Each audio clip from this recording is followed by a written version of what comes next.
Hello. Say hi, Charlie. Let's see who's gonna join us. Let's see who's gonna join us.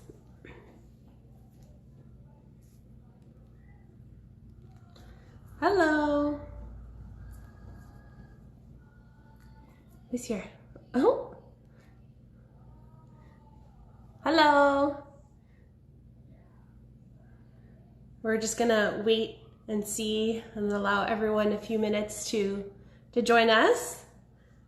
I thought Charlie would say hello and make his debut, although he doesn't want to be here. Say hi, Charlie. Say hi, everybody.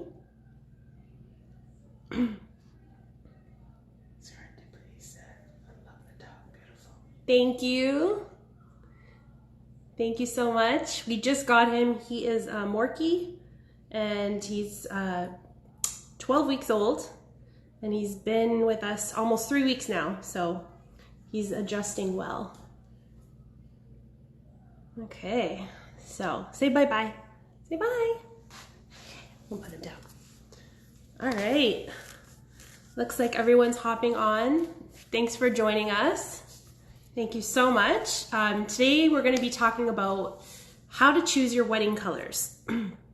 And I'm going to give some tips, some really good advice on things that you should consider when you're planning a wedding.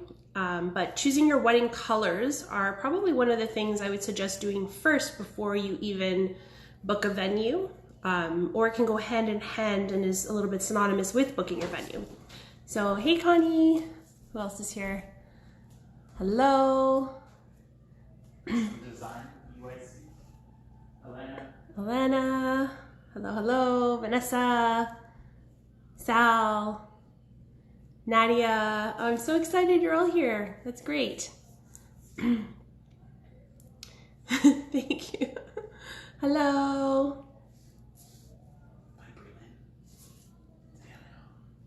Piper Lynn. Hello. Walter.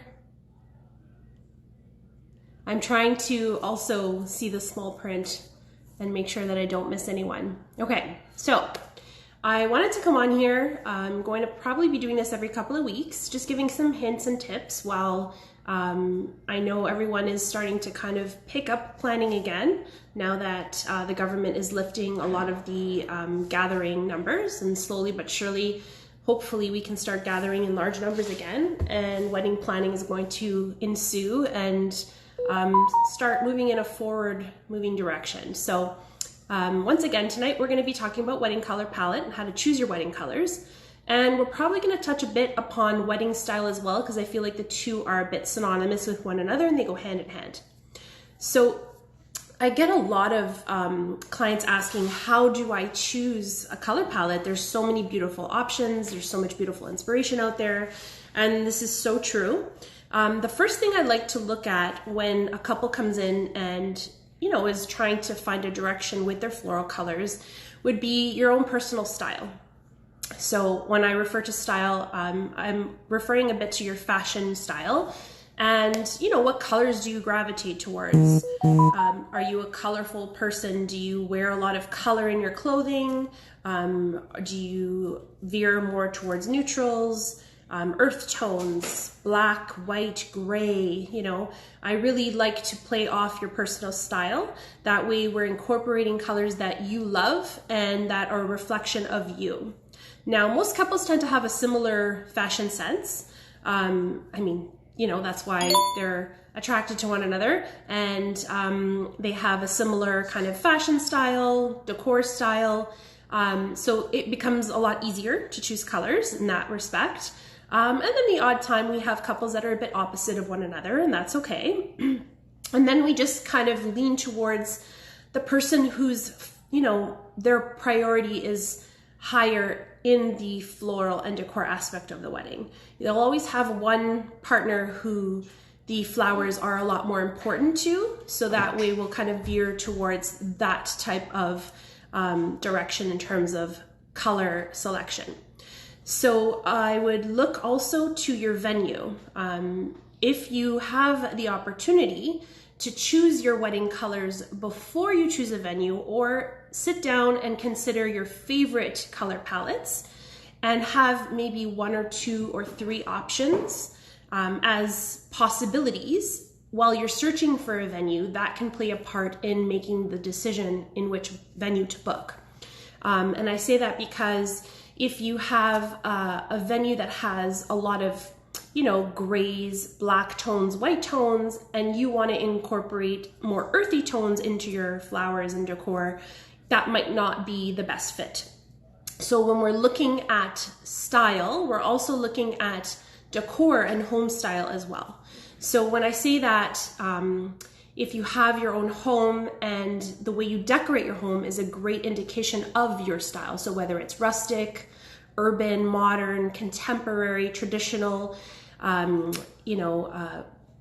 bohemian, there's probably a good 22 dozen decor styles that you can look up online and identify yourself with one of them or 2 of them. You could also be a mixture of 2 to 3 looks.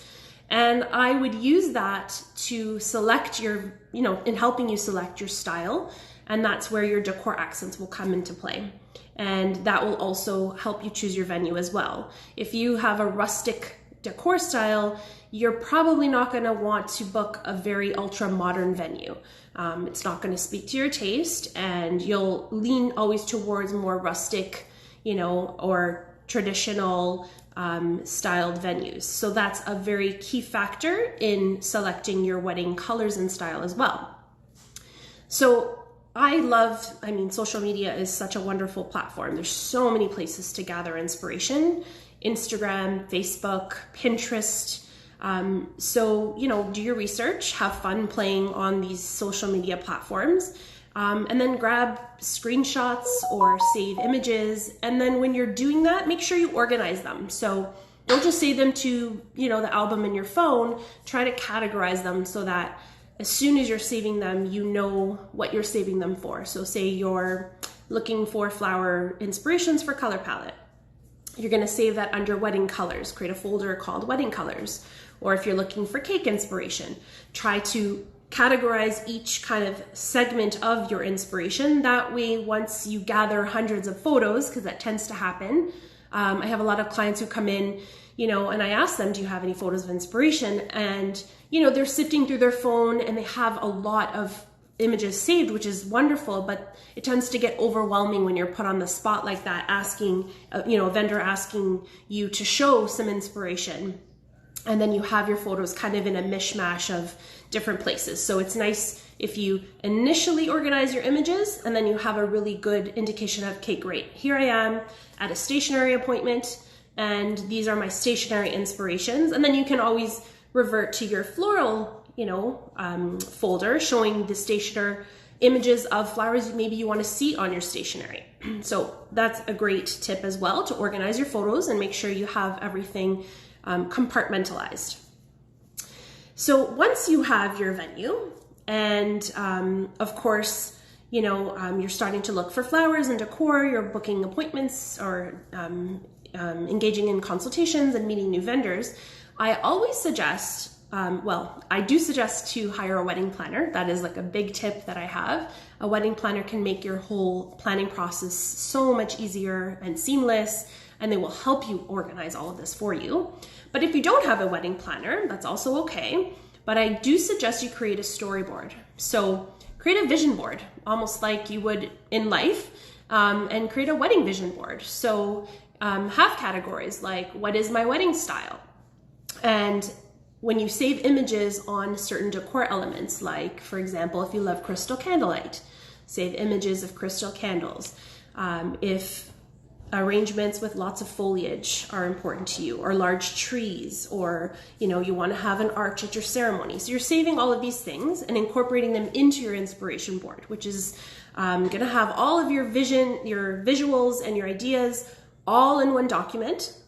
And then choose words that are descriptive of your style. So that way, when you're booking appointments, you can explain to your vendors, I love classical, elegant, romantic, words like that are descriptive of your style. So your vendor can get a sense of, you know, the direction you want to take with your color palette and your wedding style.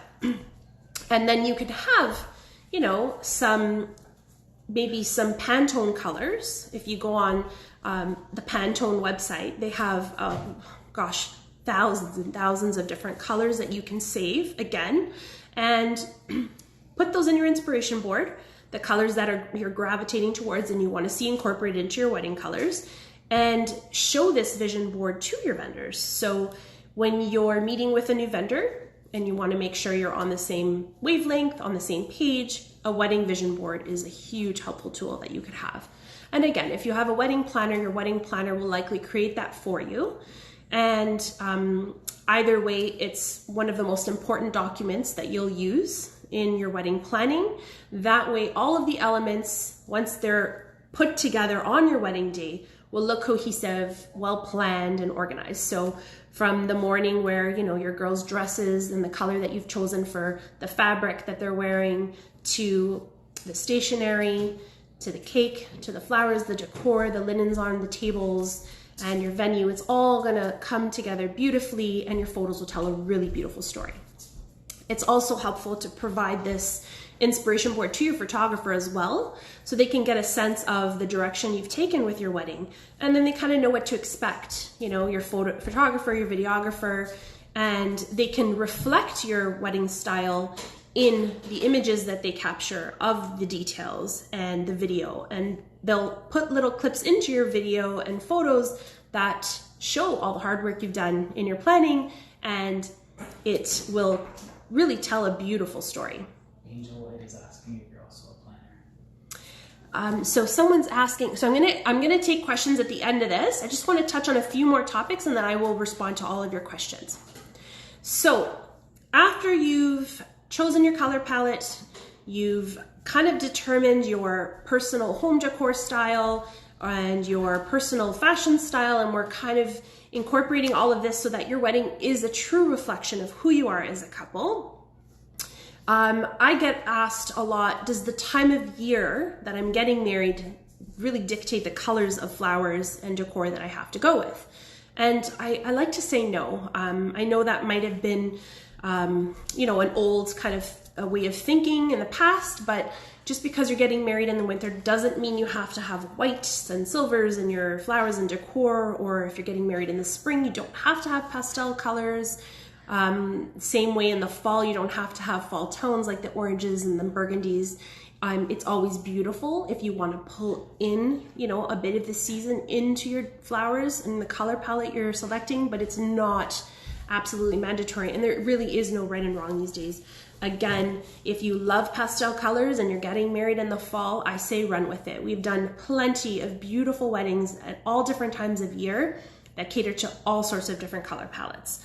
The only way that might play a part in your flower selection is that, you know, if you look around in the neighborhood, for example, in local gardens, the end of summer flowers, for example, tend to be richer colors, so warmer purples, blues, deeper tones, more rich colors. Whereas in the spring, again, the tulips are growing, the peonies and stuff like that tend to be in lighter colors. So unless you're purchasing local flowers, that might play a part in your floral selection. But because florists these days have access to importing flowers from pretty well anywhere in the world, we have access to all different color palettes, and nowadays flowers that used to only be available at certain times of year are now more and more becoming available all throughout the year, which is a wonderful way to incorporate some blooms that locally might not be grown here. And I always encourage to support local, but you know, if you want peonies in your winter wedding, we will have to import them, and that's okay. And again, availability has grown so much over the years, and that's a wonderful way to incorporate whatever color palette you want, regardless of the time of year that you're getting married. Okay, so another tip I want to give is I'm a big supporter of ensuring that throughout the process, you're being true to your own style. And a lot of times we get really excited about, you know, talking about our wedding, and discussing it with friends and family, and maybe at the beginning of developing this style that you have and this color palette, you feel very confident in it, you're very happy with it, you're excited about it, so you want to share it. And everyone has different opinions, different style senses, and what appeals to you might not always appeal to your loved ones and the people you have around you. So I always say to be mindful of who you're sharing your vision with and the direction that you've taken with things. Not because you can't, of course you should be excited about it and it's wonderful and you want to share it. Just remember that not everyone might agree with your choices, and that is okay. Try not to second guess your choices that you were once so excited about. If you have a friend getting married in the same year, it's okay that you have a similar color palette, not one person is copying the other or anything.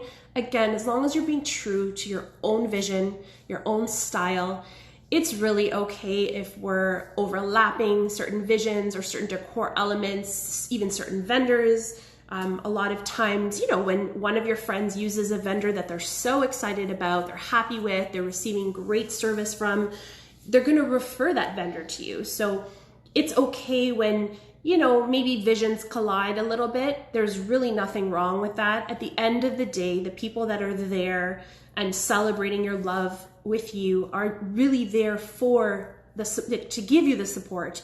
And they're going to see you happy and in love and, on this beautiful beginning of your journey together in life. And they're going to know that the selections you made are a perfect reflection of who you are as a couple. And I think that's the most important thing. So be very confident in your selections. Don't second guess yourself. And once you've decided, try not to keep looking. It's almost like once you've picked your gown, try not to keep looking for gowns, because then that will always open the door for second guessing yourself and seeing something else. Oh, maybe I should have chosen that. So be mindful of that, because social media is always in front of us and there's always new ideas. So we want to be mindful of, again, having the confidence and in the choices that you make and ensuring that you are comfortable with keeping the decisions that you've originally made moving forward, even throughout the planning process. Because some people, maybe engage for a year or a year and a half or a longer span of time. And I think I've touched upon everything that I wanted to, all the tips and all the information I wanted to talk about. And now I'd love to answer some questions you might have. Does anyone have any questions for me? If you're planning a wedding, and so here, I have a question here. Yes, Jackie, hello, how are you? It's very important to get your vision clear. Absolutely agreed. Let's see, who else is here? Let's see here. Are you a wedding planner? So I am not a wedding planner, but we do design vision boards. We are event designers and producers. So if you, again, don't have a wedding planner, we would happily refer you to, we have so many wonderful friends that are wedding planners in the industry. We'd happily refer you to one of them. If that's not what you need and you just want us to design a vision board for you, that is a service that we provide. We also incorporate things such as decor, draping. We have a vast rental inventory, like housing candles and trees and beautiful backdrops and everything. So we can incorporate a vision that includes all of those elements, including furniture rentals, and we can take care of all of that for our couples that are looking to incorporate those elements into their wedding. Elena says, what is the most important areas to spend on wedding decor? What are the most important areas to spend on wedding decor? That's a great question. I think the most important areas are the areas that are going to be seen for the longest amount of time throughout the day, or that are going to have the greatest amount of focus. So something like a bridal bouquet, for example. The bride is carrying her bouquet all day long, starting from the photos that are taken in the morning to walking down the aisle, the ceremony, and walking into, the reception room. Actually, before that, taking your, after ceremony photos or first look photos. So the bridal bouquet is a really important investment piece, and that'll set the tone for the day. I think the head table is a very big focal point. Again, you spend most of your time at the reception, so any large focal points at the reception are important to focus on.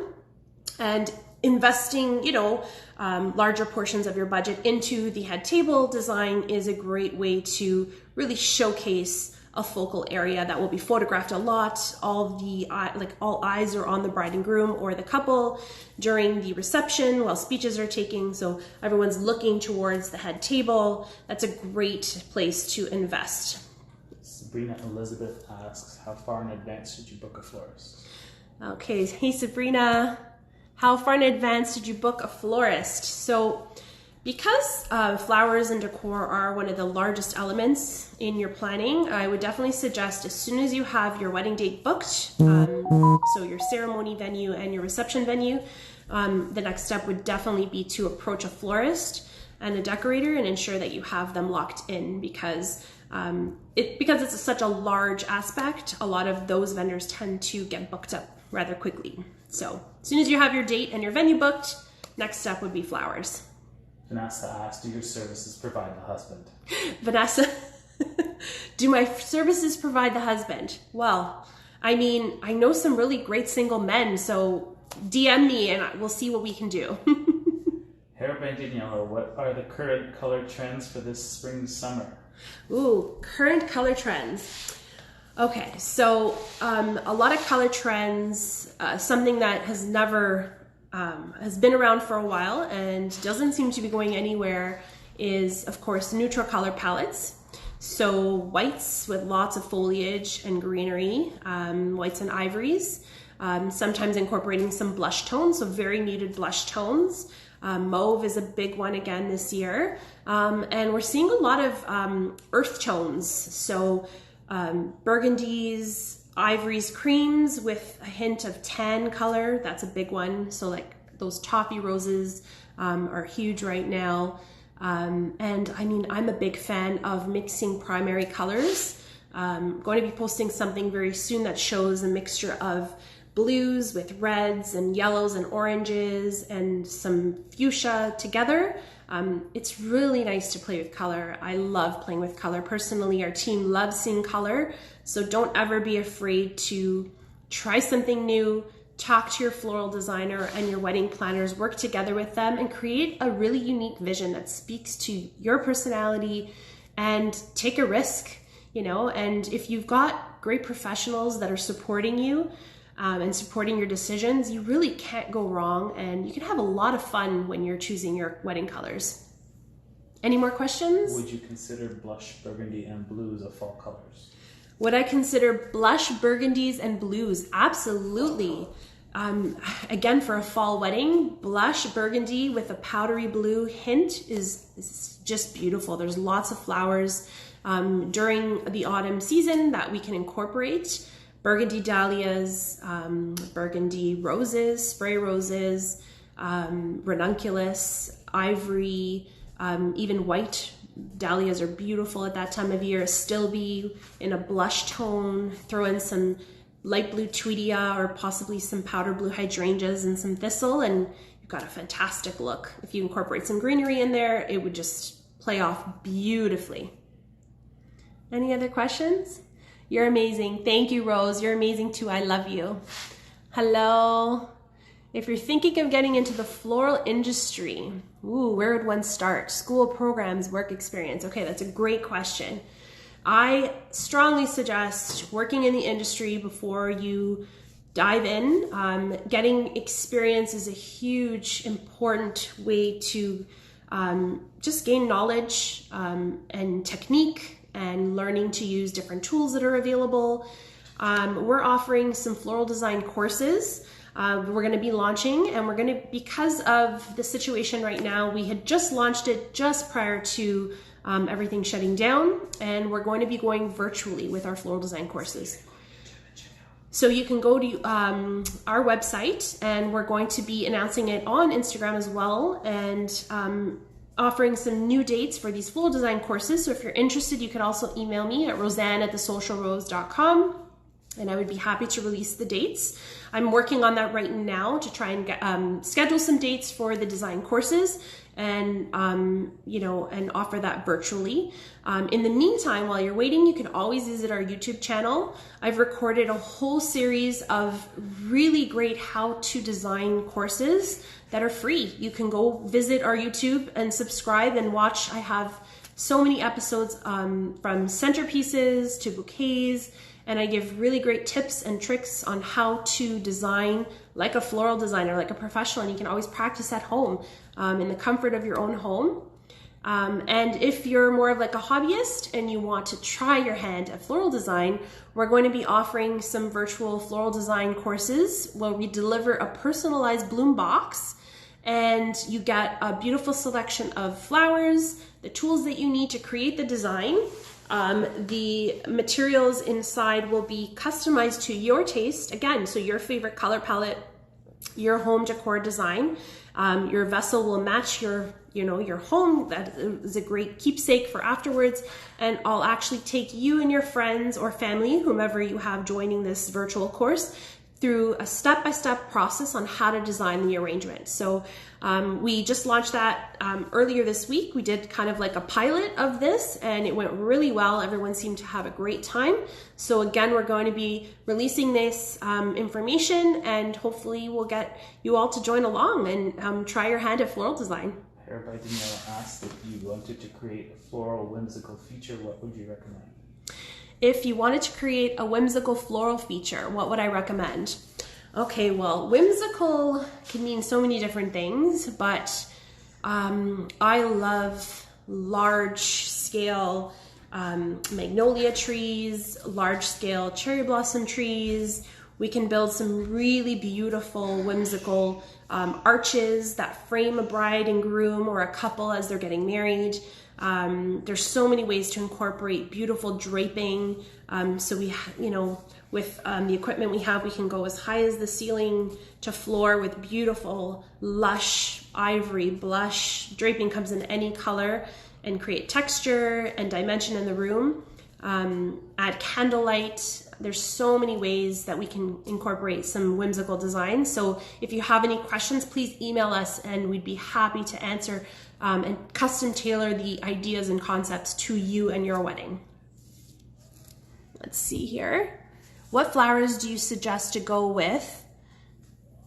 Oh, what flowers? Okay, so for a blush and burgundy and blue color palette. Okay, so I was listing some of the flowers. My favorite flowers would be to consider, if it's a fall wedding, dahlias, like I had said before, will be in season. But there's a beautiful rose called a heart rose, and it looks like an English garden rose, and it's got like quadruple the petal count of just a standard rose, and it's beautiful. It's a burgundy.